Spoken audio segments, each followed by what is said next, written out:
It really has been a wild couple of weeks. What started off as a nice, quiet, calm hurricane season has escalated quickly in the last 2 weeks. Most recently, of course, with Hurricane Ian, which wound up impacting almost the entire eastern coast of the United States in some form. But the beginning of this wild ride actually begins before that with Hurricane Fiona, which had devastating impacts on Puerto Rico, Bermuda, and of course Canada. This is the scene in Bermuda as Fiona came through. This is Pitts Bay. As you can see, we've got 4 sunk boats.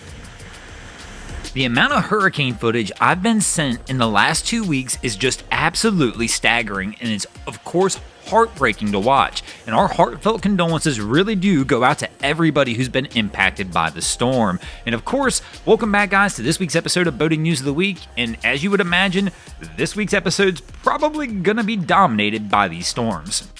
Our first story to make the boating news this week is going to take us over to the Carolina coast, where this was the scene as the U.S. Coast Guard got a call to rescue 4 boaters along the Outer Banks as their sailboat got caught in choppy waters as Hurricane Ian approached. The sailing vessel Catalyst, seen in the images here, had approached Oregon Inlet hoping to get into calm waters prior to the storm's arrival, but by the time they reached Oregon Inlet, it was too rough to traverse. The crew tried dropping an anchor to hopefully ride it out just outside the mouth of the inlet, but shortly after doing so, their anchor line snapped and the Coast Guard was called to come and rescue the crew as they decided to abandon ship.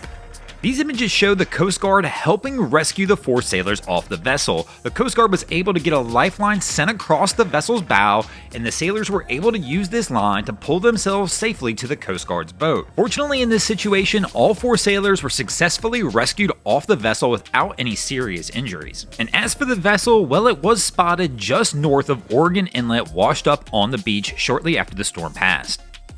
Now, our second story to make the boating news this week is actually gonna almost feel like deja vu, as it very much mimics our first story. It stays along the Carolina coast. There are 4 boaters who find themselves in a little bit of trouble as they're trying to run to safe waters as Hurricane Ian approaches. The vessel is the shrimping vessel Shana Michelle, and it was heading toward Murrells Inlet, South Carolina, when the vessel lost all engine power. Now, like our first story, this crew decides to drop an anchor as well, and figures they may be able to ride it out, but shortly after that, the vessel loses all battery power as well, and they are left with no decision but to abandon ship.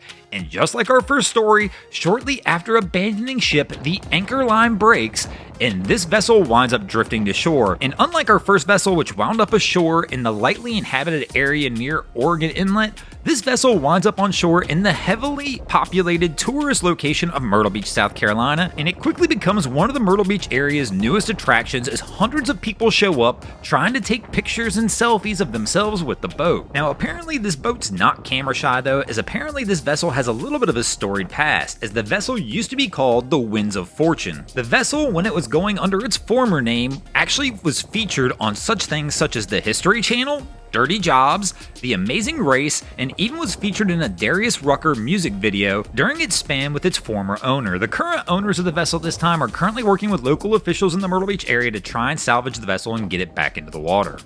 Our next story to make the boating news this week is going to take us down to South Florida, where a brunt of the damage came from the Category 5 storm Hurricane Ian coming on shore. And this is a very common scene currently happening in South Florida, as the Coast Guard's using every asset it has to try and rescue people who've been displaced by the storm. And that number seems to be quite high, as a representative from the Coast Guard did speak on a newscast earlier this week stating that they'd already rescued 300 plus people from situations very similar to the one we see here. Here in this situation, we see the Coast Guard rescuing a man who placed a distress call letting the Coast Guard know his vessel had become displaced in the mangroves and he was unable to find his own way out. Fortunately, the Coast Guard was able to get a helicopter rescue crew in to pull this man and some of his belongings to safety. And it's likely going to be a long couple weeks for first responders and rescue crews down in South Florida as they try and dig through the damage. Thanks for watching, guys. I hope you enjoyed this week's episode of Boating News of the Week. If you ever see anything crazy happening on your waterways, be sure to hit me up on Facebook or Instagram and let me know when you might see your stories over here. Just like Lion Air Architects, Sam Thompson, and Chad Fisher did this week. And if you guys haven't already, go ahead and drop an anchor on the subscribe button here.